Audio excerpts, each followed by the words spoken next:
everybody. My name is Liz Docherty and I am joining you today from sunny County Donegal in the northwest of Ireland. I'm absolutely delighted to be taking part in this series of Atlantic Arc workshops, and just like to say a massive thank you to Simon Bradley and to Anna Wendy Stevenson for inviting me to come along and join you for the next wee while as we do a workshop on some Donegal tunes. So in County Donegal, we have a fiddle tradition that is really well known worldwide, and that wasn't always the case, of course. In the middle of the 20th century, in Donegal, as in many other places in Ireland, the local style and repertoire was very much pushed to the margins as the emphasis came on promoting a national, homogenised, uniform style and repertoire of Irish music. But in the 1980s, an organisation was established here in Donegal called Cargus na Fiddlery, and their work was all about resurrecting the Donegal style, promoting it, remembering the older players, the older tunes and dances, and very much passing it on to the next generations. So very happy to report that the whole tradition is absolutely thriving here today in Donegal. The thing about the Donegal tradition, though, is that it's not just one single sound, it's not just one single style. And even though we refer to it in that way, it actually encapsulates lots of different colours, lots of different tones, lots of different styles, lots of different individual stamps on the tradition. And for me, that's where the richness is. Indeed, in Donegal, what we have really is a community of sound. We have many shared characteristics in terms of our style, the tempo we play at, some of the tunes that we have.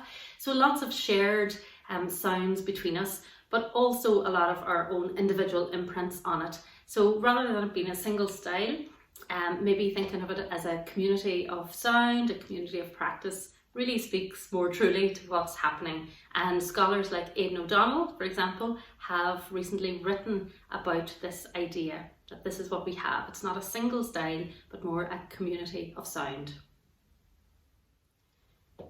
I totally love the idea that we're all part of this wider Atlantic arc. And it's something that I've always really felt drawn to, this idea that our tradition stretches far beyond the shores of Donegal and the shores of Ireland. I've long been drawn to Scottish music, and of course there's huge historical connections between Donegal and Scotland, where people used to go to work in Scotland for several months of the year and come back and bring back music and songs with them, which then became part of the local sound and practice here. And it was actually in Scotland in the late 1980s that I first met Alistair Fraser. And I was on tour actually with a group of Donegal fiddlers, and we were at a party one night, imagine that. And Alistair was there and he was playing all these tunes from Cape Breton, so Cape Breton in Nova Scotia. And I was immediately struck by these tunes. They just were so melodic and they seemed familiar but completely new to me at the same time. And I was so fortunate then a few years later to be able to go and spend months and months and months and some more months in Cape Breton, where I ended up doing a PhD on the fiddle music tradition and totally fell in love with it, with the people, with the place and the music. And it was that idea of, it felt like home. It really, really did. It still feels like home. And just that idea that the fiddle and the fiddle music has kind of brought me on that journey from here in Donegal to Scotland, and then from there on to Cape Breton. And here I am back home again with that new family of musician friends and music that keeps us all together. So the tune I'm going to share with you today is a Highland called Loudon's Bonny Woods, and it's associated with the playing of the legendary Donegal fiddle player Danny O'Donnell. Now, a Highland is a tune that actually started life as a strathspey in Scotland, and strathspeys did make their way over to Donegal, where they were played as a showpiece because we had no dance that was associated with it. So often the strathspey was danced to, of course, in the Highlands of Scotland, but it was never danced to. The dance never made its way across to Donegal. So the Strathspey tune proper was played as a showpiece, but often Strathspey tunes then were modified slightly and adapted to suit a local couple dance called the Highland. So basically the Highland is a simplified version in effect. Often the dotted rhythms are evened out, and sometimes the runs of triplets which characterise the Strathspey are either left out or are reduced. And the titles of the Strathspeys are sometimes maintained, but often they were changed. And one of my favourite ones is Miss Lyle's Strathspey, a really well-known Strathspey. And in Donegal, the Highland version of it is called The Cat That Kittled in Jamie's Wig. So you would absolutely never guess from the titles that it was completely adapted and just a Highland version of the Strathspey itself. So this one is called Loudon's Bonny Woods, and we're going to give it a go now. Okay, so I'm going to play the tune for you first of all to give you an idea of the melody and the rhythm. So this Highland is a single tune. So the first part is played once, followed by the B part, and then you repeat the whole tune then. Okay, so here we go.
Okay, so now we're going to have a look at the first part of the tune, and we'll take it phrase by phrase. So there are 4 phrases here. The first phrase, we have an answering phrase. Phrase 3 then brings back material from the opening, and then it's all closed off with a new phrase at the end. So 4 phrases altogether, and a great deal of Irish music is structured in that way. So you never kind of think of the part as a linear thing. So it's not, you start at the beginning and you have to get all the way to the end of it, but instead it's just broken into these little chunks or phrases, and it makes it a lot easier to navigate when you're thinking of it in that way. So the first phrase is as follows.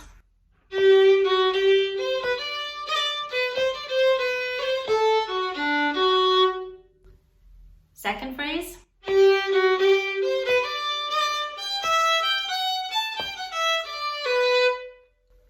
Then our third phrase. And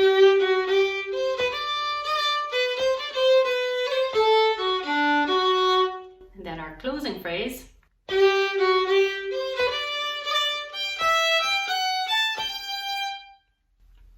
Now, I'd love you just to notice that each phrase starts, the strong beat is on the down bow.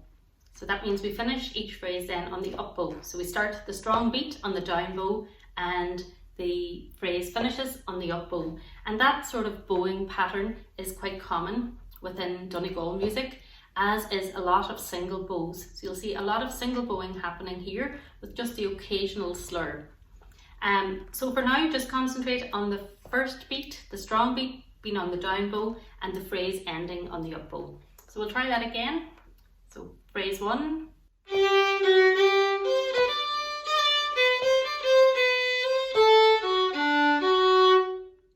Phrase 2.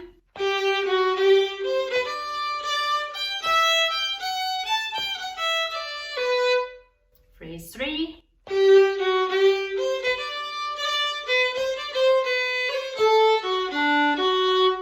And phrase 4.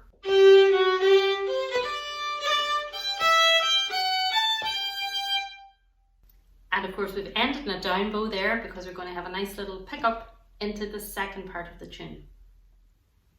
We'll try the second part of the tune now. And again, we have 4 phrases here, so an identical structure to the first part. First phrase, an answering phrase, a third phrase that reminds us, in this case, of the material in phrase 1, but is not identical. So there's a bit more of a challenge in the third phrase here.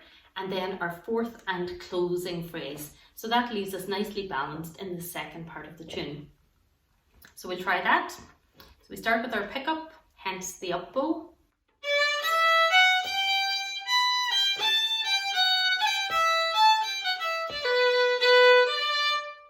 Phrase 2.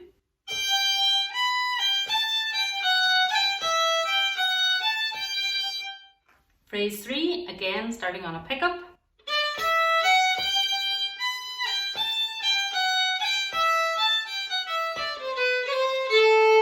And then our fourth phrase to close it off.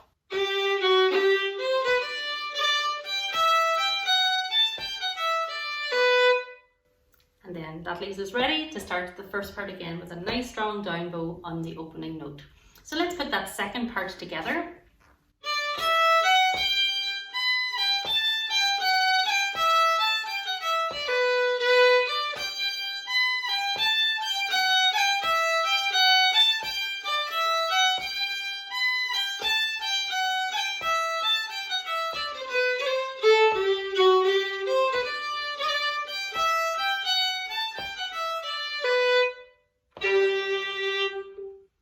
Okay, and that is the outline of the melody for Loudon's Bonnie Woods.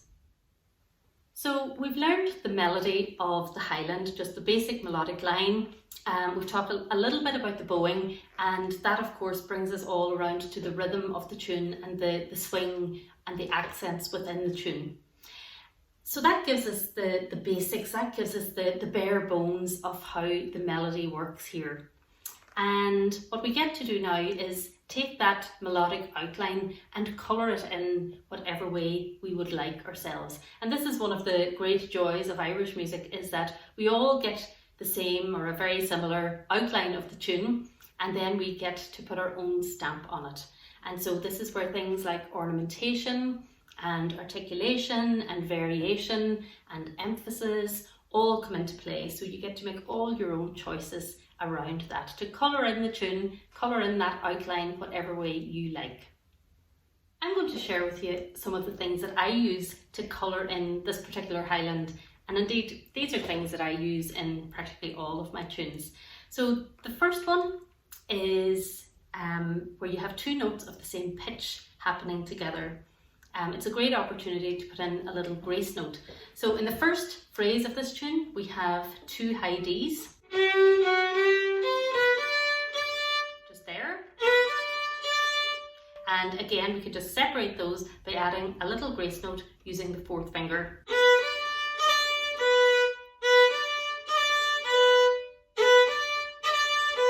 So you're doing the first D up,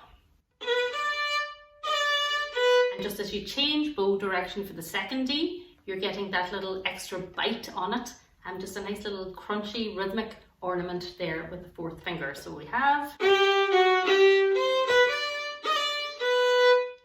and that's one that I use quite a lot in all of my tunes. Something else that we like to use quite a lot in Donegal is the lower string. So to sound the lower string to give emphasis to a single note, or to act as a drone or as a double stop. So at the start of this tune again, around that G, F sharp G, we can sound the low G string, just hit off it to give a bit of emphasis at the start. Or in fact we can change the rhythm and the melody of the tune ever so slightly by replacing the G, F sharp G with just a long G, and using the double strings there to really put emphasis on that. So we have,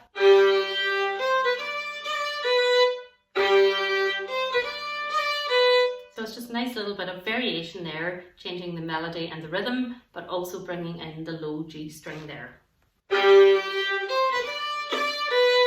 Something else that can be another way to add variation to that first phrase, to the opening of the tune, is adding a second note in, adding a second G in at the start. So instead of,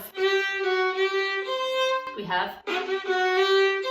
get 2 Gs, and it becomes almost like a bowed treble. So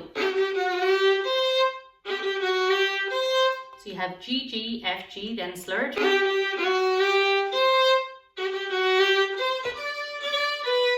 And with this type of effect, I tend to use the lower middle part of the bow, and to really dig in, weight on the bow for the first note. So in slow motion, it sounds quite disgusting. You get that kind of crunch on the first note, but you get the nice effect then when it's up to speed. So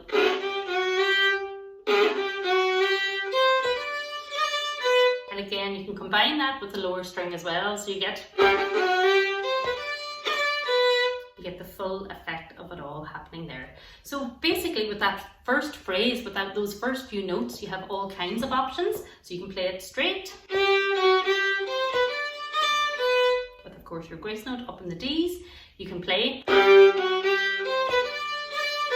sound in the low G string against it. You can change the rhythm, or we can add in our little extra G and have.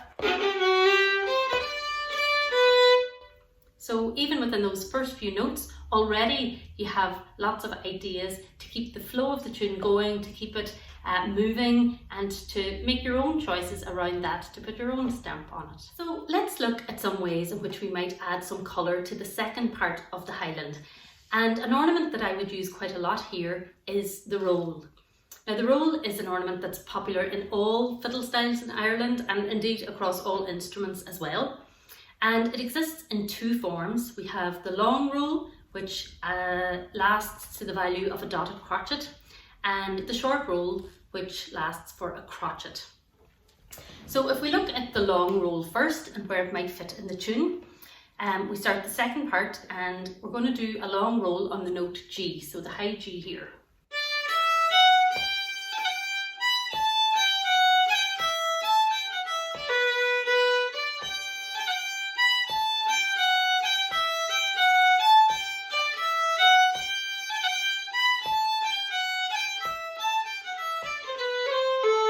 And so on. So we see that each of those phrases has a long roll on the G at the start.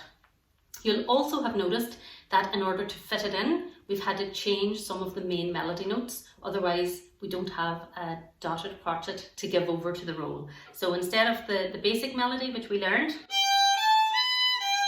we're going to have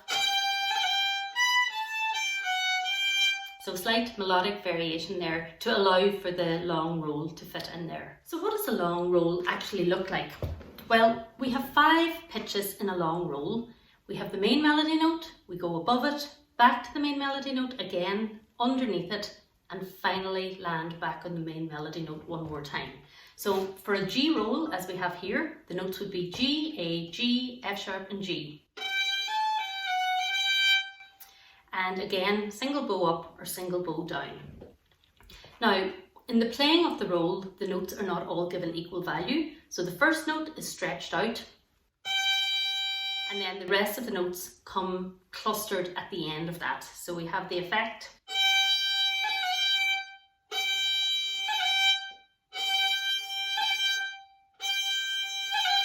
So we get that effect of the other notes there. So we don't really hear the pitches involved, we just get the effect. So stretch the first note out, and then really quickly glance the third finger off for the upper grace note, and barely lift the G off to allow the F to sound there. Just another little trick for the roll is when you're playing the G, keep the 2 fingers down so that your F sharp is there ready and waiting. It's not sitting up here that you have to pull it down in that quick time frame. So 2 fingers on for the G, and then a quick glance off for the third finger A, and then the merest lifting off of the finger to get the F sharp effect in there.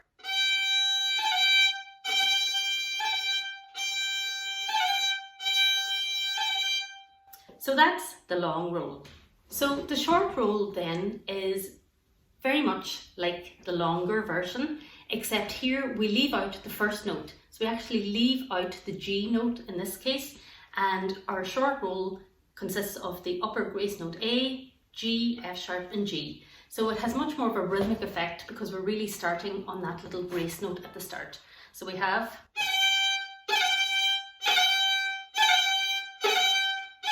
And again, on a single down bow or a single up bow. And again, you're just glancing off the third finger for the A and just barely lifting off the G to get the effect of the F sharp there. In the tune, whereas the long roll sounded like this,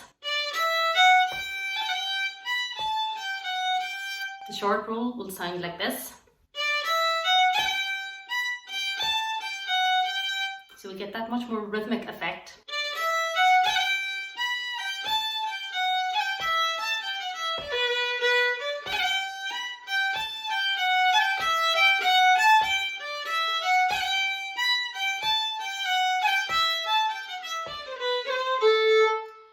And then of course you can alternate them, put lots of long rolls in, put lots of short rolls in, whatever way suits yourself, whichever ones you prefer, they're all fine to add into the second part of that tune. Something that can be really fun to do when there are two or more fiddle players playing together is to play the same tune but an octave lower. And this is a practice that was really common in County Donegal, also in a few other places in Ireland like County Kerry, and again over in Cape Breton Island in Nova Scotia. So what you're doing is you're matching the same accent and rhythm. The bowing, the strong bow and the downbeat can still be maintained, but you're changing the fingering obviously to suit the lower register.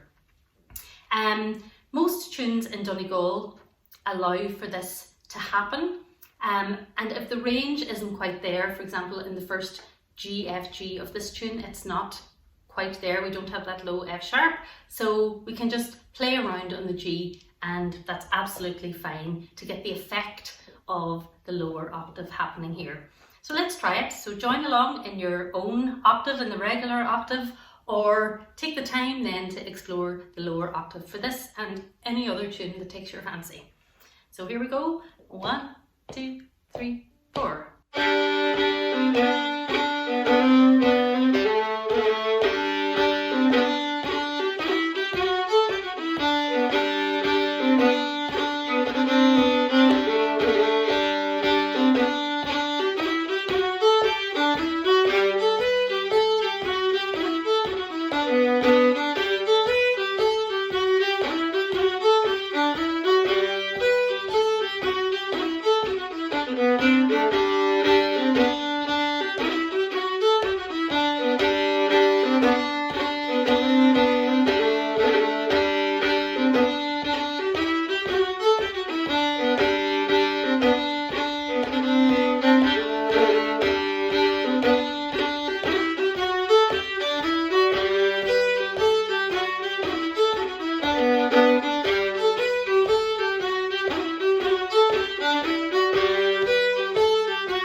Highlands are tunes used for a couple dance here in Donegal, and while the dance had disappeared really for a good many years, it's brilliant to see them coming back into popularity and people dancing Highlands again.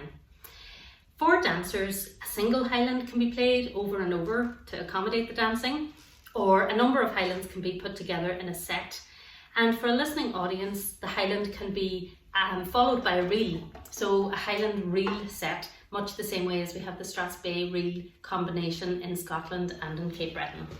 So I'm going to share a second Highland with you here. This one has no name and I got it from the playing of Paul O'Shaughnessy. So I'm going to play this one first and then we will follow with the one we already learned today.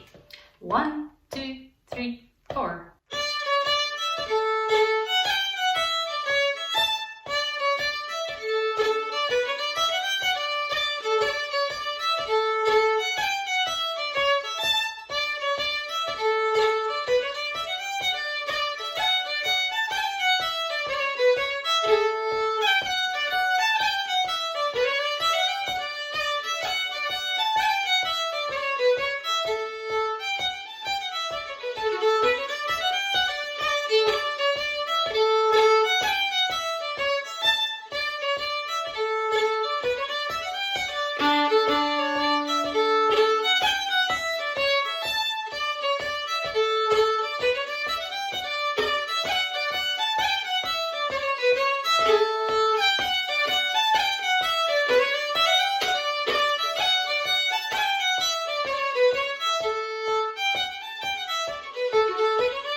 like to learn any more about the Highlands of Donegal, there's a great book called From Dunkeld to Dunkeneely, The Highlands and Strathspeys of Donegal, and it was compiled by Keevy McKee from Cardi's the Fiddlery and Jack Shrovers.